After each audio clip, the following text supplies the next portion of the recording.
Investigamos sobre el Alzheimer para que algún día se pueda diseñar un fármaco que evite la fase de demencia de la enfermedad.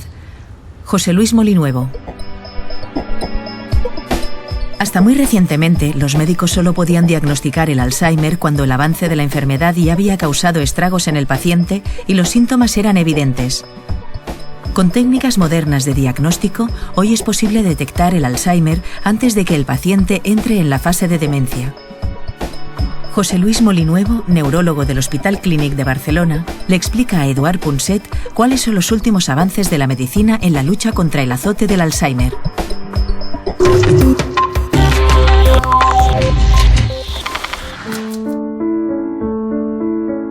El programa de hoy es ligeramente distinto de todos los demás, y lo es porque, por una vez, yo creo, el presentador es menos optimista de lo que tradicionalmente ha sido. O sea, el Alzheimer, la enfermedad del Alzheimer, con su consiguiente demencia mental, es realmente algo aterrador. O sea, solo en España, por ejemplo, se calcula que hay unos 800.000 enfermos de Alzheimer con su demencia.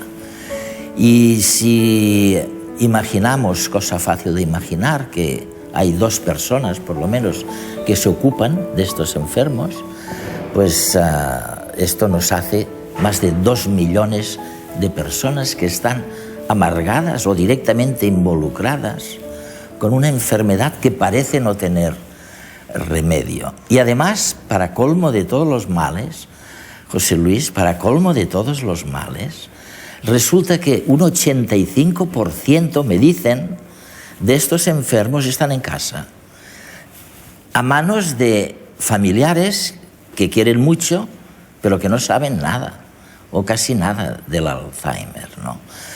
No es una situación muy brillante, ¿no?, que digamos. Sin duda es una situación difícil y que yo espero, y seguro que hoy lo abordamos ampliamente, que cambie en los años venideros, por muchos motivos.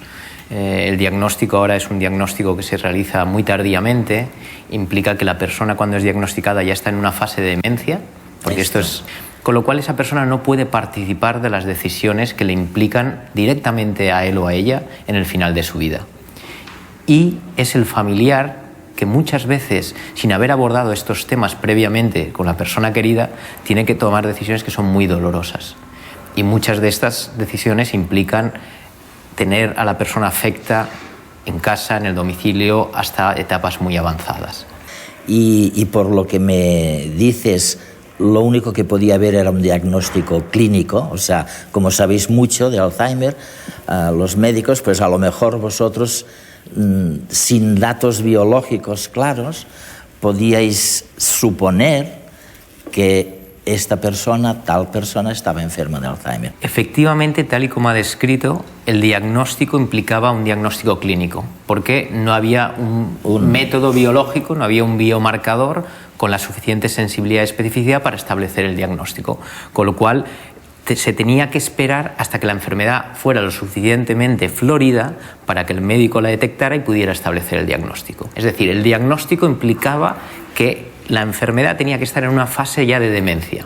A mí me gustaría que ahora nos imagináramos una situación donde la enfermedad se puede diagnosticar mucho más precozmente.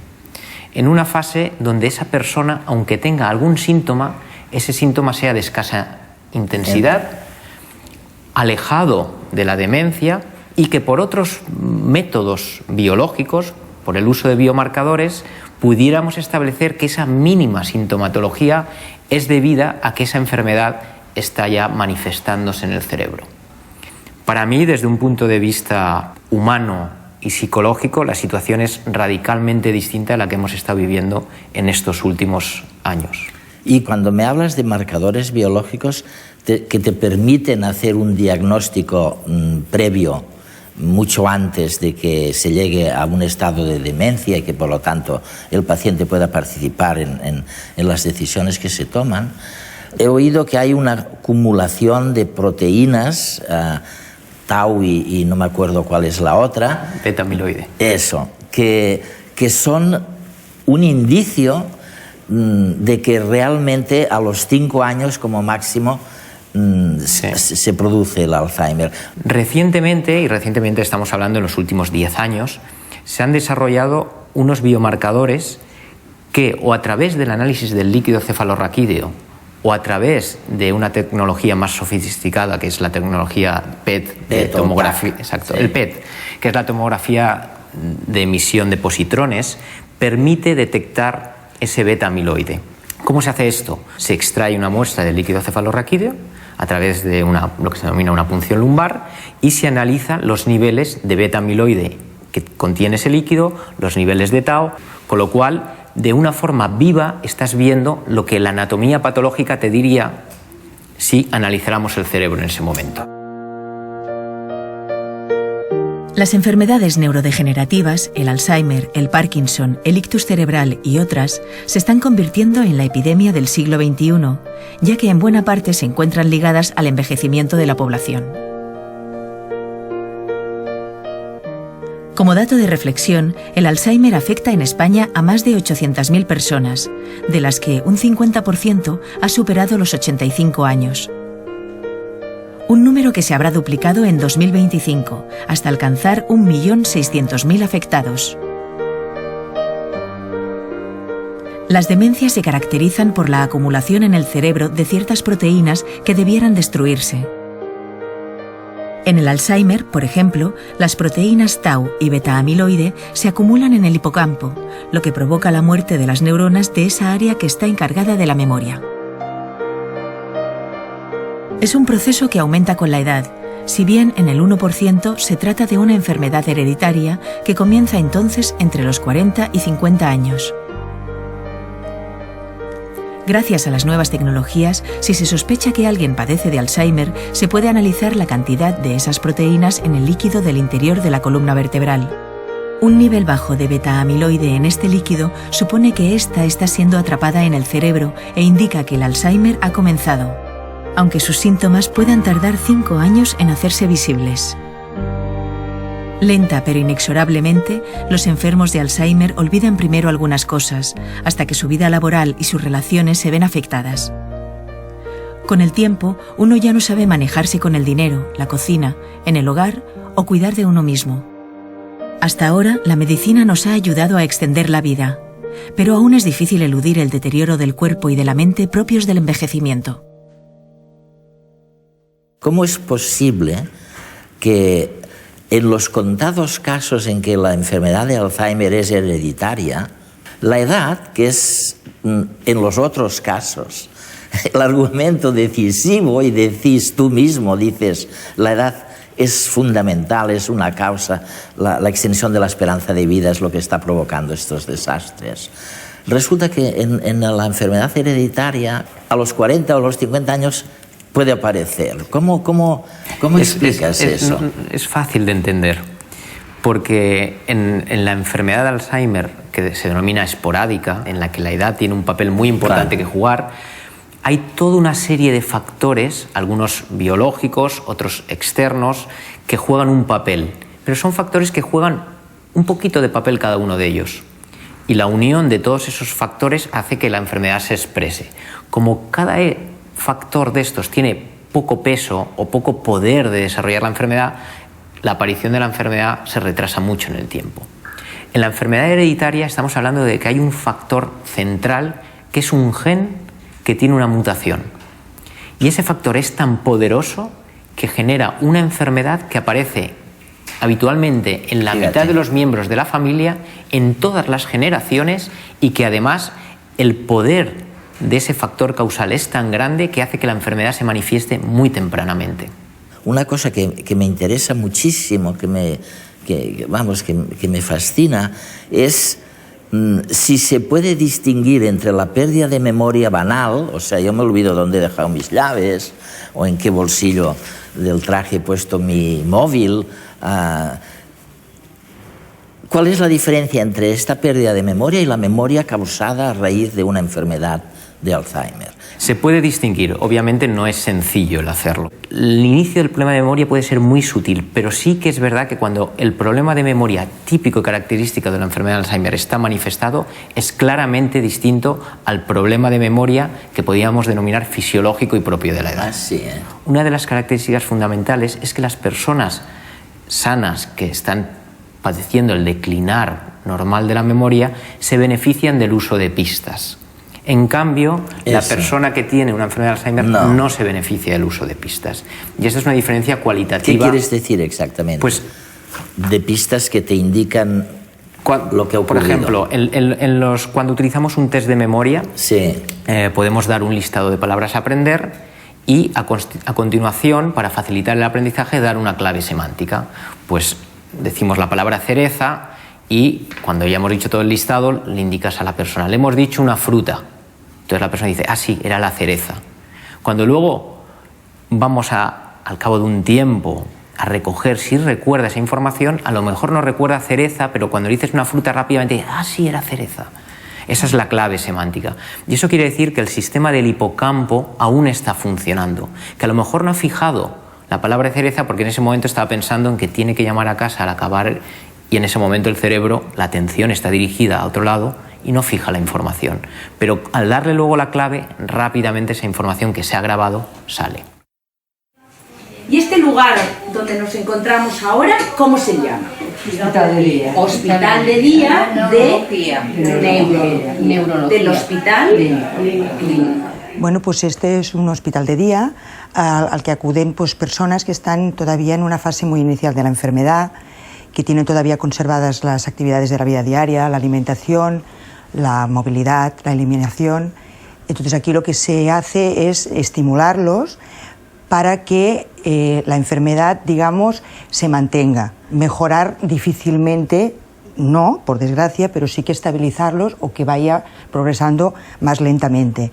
Trabajamos la atención y percepción, trabajamos el lenguaje, trabajamos la memoria, tanto autobiográfica como remota, como actual, reminiscencias. Sí, yo creo que esto ayuda. Claro, en casa tú esto no lo harías, no activarías y aquí nos hacen activar la memoria. Cuando nos diagnosticaron esto, lo primero que preguntábamos si había alguna ayuda para él, porque o qué podíamos hacer por ella. Son familiares que de repente le han diagnosticado a un padre o una madre o alguien cercano este tipo de enfermedad y no saben cómo enfrentarse al día a día. ¿Qué le diríais a la persona que está en esta situación? Bueno, pues nada, que ha de conformarse, que procure disfrutar todo lo que pueda y que nada, que hay que mentalizarse y adelante.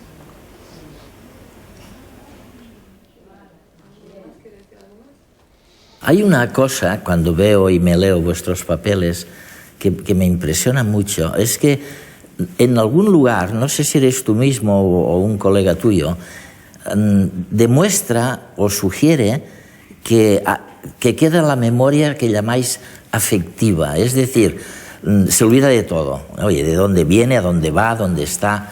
Bueno, es tremendo. Y me dicen que un enfermo de Alzheimer que olvida todo se acuerda muy bien de que le quieren, o sea, se ha olvidado de todo, pero no se ha olvidado de que tal persona le quiere, ¿es verdad? Eso es cierto, eso es completamente cierto, hasta el punto que la persona puede no reconocer a esa persona, pero reconoce el cariño que siente hacia ella y el cariño que recibe de esa persona. Es decir, la memoria, por decirlo de alguna forma, afectiva y emocional, perdura mucho más tiempo. Y esto probablemente tiene una explicación biológica porque está ligado con unos circuitos mucho más esenciales en el ser humano o mucho más básicos y primitivos. Es decir, desde un punto de vista de desarrollo evolutivo, el cerebro se ha ido desarrollando a lo largo de siglos y milenios. Y las partes más primitivas de ese cerebro, primitivas en el sentido que se desarrollaron antes, es la que contiene ese lenguaje afectivo. Y eso tarda más en perderse. Yo siempre he sido una persona muy despistada y los despistes fueron a mayor y entonces me hicieron un TAC y me dijeron que tenía el Alzheimer. Hombre, yo vengo aquí por la memoria. ¿Qué pasa con tu memoria? Un poco, no sé, algo retrasada. Me falla el coco, sí. Y tengo miedo cuando salgo, pues tengo un poco de miedo en no saber volver. Mi madre siempre ha sido el puntal de casa, una persona con un carácter súper fuerte, con una capacidad de trabajo brutal, con una capacidad de organización brutal, y de golpe y porrazo me encontré con una persona súper agobiada. Se agobiaba por todo, le agobiaba verme enferma, le agobiaba verme tener que encargarse de unas cosas que en mi madre eran absolutamente atípicas. Sean del tipo que sean, las demencias poseen esta particularidad. Son enfermedades dobles. Afectan al que las padece y a quienes les cuidan. Es la cara oculta de esta enfermedad. Lo pasan muy mal, es una enfermedad que en este momento los pacientes son muy conscientes todavía y entonces pues dificultan más que se les ayude porque no quieren ser ayudados. Entonces para las familias es muy difícil. Yo me siento de esta manera. Desbordado. Desbordado. Hombre, mi vida ha cambiado totalmente, o sea, de hacer muchas cosas, ahora me dedico prácticamente a ella, que no me pesa, o sea, estoy contento de hacerlo. Aunque al principio el enfermo padece al darse cuenta de su estado, luego la pérdida progresiva de conciencia lo protege del sufrimiento.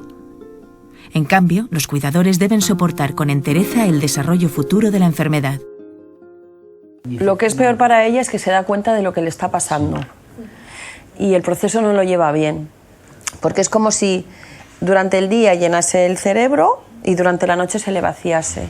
Cada mañana se despiertan con la misma angustia de decir, es que tengo Alzheimer, es que ¿dónde voy a acabar? Él se baña solo, él come solo, él va solo a comprar el pan, Ahora, lo de antes lo sabe todo.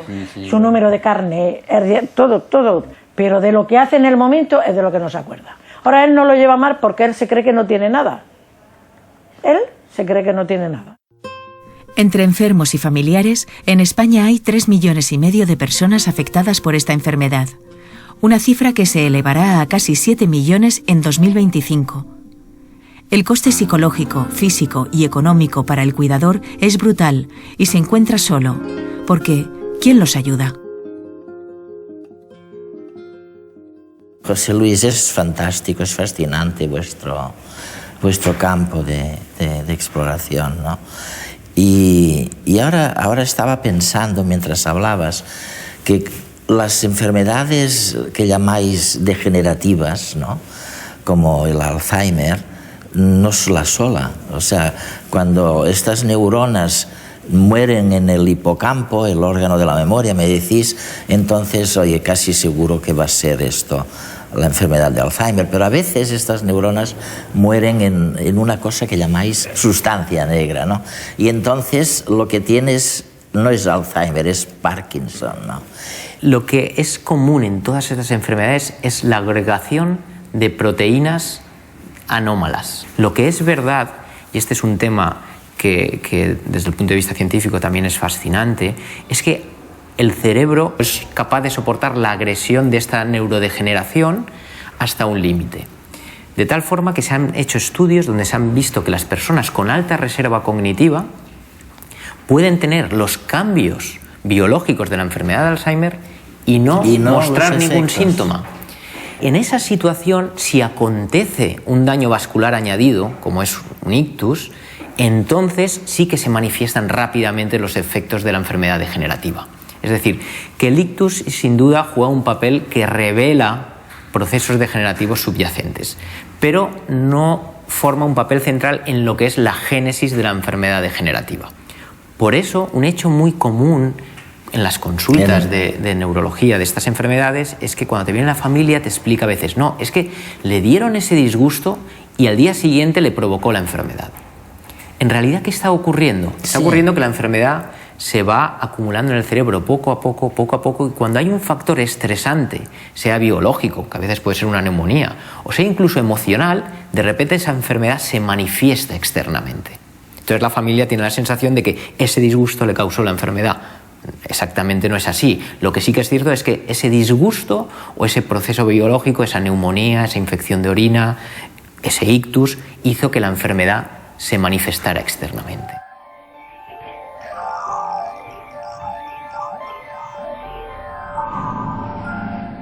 Parecía dormitar, pero al despertarse estaba confundido. Nos quiere hablar y no puede. No entiende lo que le decimos, o tal vez no vea por uno o ambos ojos. Le falla un lado de su cuerpo, tenga problemas para andar, de coordinación, o un intenso y repentino dolor de cabeza. Todos estos son síntomas de que algo grave está ocurriendo en su cerebro. Es el ictus o infarto cerebral. Un ictus es un montón de enfermedades distintas que todas tienen una cosa en común, y es que en una parte del cerebro no llega de forma adecuada la sangre que permite que las células de esa zona del cerebro puedan trabajar con normalidad. O bien hay algo que obstruye el camino para que lleguen hasta donde tienen que alimentar a las células, o porque la tubería se rompe y la sangre, en lugar de llegar a la célula para alimentarla, pues sale hacia el exterior y se comporta como una inflamación aguda. Se te presentan como un golpe, como un enorme puñetazo, pero dentro del cerebro. El cerebro, imagínate que es el mapa de España, pues si la bomba, pensemos que el ictus, traslademos la palabra ictus, la transformemos en bomba. Si la bomba cae en Huelva, pues matará a muchas personas de Huelva. Si cae en Madrid, matará madrileños, y si cae en la Plaza de Cataluña, matará barceloneses. Si la bomba cae en un sitio que hay muchas células especializadas en ver, el paciente se puede quedar ciego de un ojo. Si están las células donde cae la bomba, están especializadas en movilizar, en hacer el acto motor, pues se produce una parálisis. Y estas son quizá las dos formas más frecuentes de síntomas. En España hay un ictus cada 6 minutos. Cada 6 minutos hay un ictus. Esto nos llena el Camp Nou de pacientes con ictus en un año. Unos 100.000 aproximadamente, de los que se van a morir 35.000. En España, el ictus es la primera causa de muerte en las mujeres y la segunda en varones. Deja secuelas permanentes que son un grave problema para el afectado, su familia y la sanidad en su conjunto, y sin embargo, solo recibe el 6% del dinero dedicado a investigación. La gente desconoce cuáles son los síntomas de alarma que acabo de comentar antes, y que por lo tanto no te puedes quedar en tu casa esperando a que se te pase, o quedándote en tu casa porque se te ha pasado en unos pocos minutos, cosa que no es nada inusual. Pero eso es una amenaza de que puede venir una bomba mucho más importante, y que por lo tanto hay que ir al hospital con la misma urgencia para intentar diagnosticar y tratar el problema que te ocurre. A veces el ictus no es más que un episodio temporal y no deja secuelas aparentes. Sin embargo, por leve que sea, puede ser el anuncio de otros ataques por venir. El 25% de las personas que se recuperan de un primer infarto cerebral sufren otro en los 5 años siguientes. Los ictus recurrentes pueden contribuir a la incapacitación severa de la persona y al agravamiento de otros padecimientos ocultos, como pueden ser el Alzheimer o el Parkinson. Una gran ayuda que estamos teniendo en los últimos años es apoyar nuestras decisiones con imágenes cerebrales muy sofisticadas. Nos están diciendo, interpretándolas adecuadamente esas imágenes, cuánto tiempo hace que las neuronas, las células cerebrales, están sufriendo las consecuencias de la falta de sangre, y lo que es más importante, nos está diciendo todavía si hay grupos importantes de esas células que, si consiguiéramos rescatar la circulación y normalizarla, esas células volverían a funcionar con normalidad. Y entonces aquí, ¿qué es lo que estamos viendo? vemos una zona muy grande que ocupa prácticamente todo el hemisferio cerebral izquierdo, que está en riesgo de morirse porque no le llega la sangre, y sin embargo tenemos una zona de muerte muy pequeñita, y este es un paciente que es un candidato extraordinario para que le abramos esta arteria, porque si somos capaces de hacerlo en pocos minutos o en una hora aproximadamente, podemos garantizar que este paciente va a ir mucho mejor y se va a quedar solo con las secuelas correspondientes a esta provincia de España que se le ha lesionado, y no a toda la zona que sería desde Madrid hasta la costa mediterránea. Controlar enfermedades como la hipertensión arterial, la diabetes, el colesterol elevado o cambiar hábitos de riesgo como el tabaquismo o la vida sedentaria disminuye notablemente la posibilidad de un ataque cerebral. En cualquier caso, si sufre alguno de los síntomas que hemos mencionado, por leve que sea, no dude en acudir al hospital.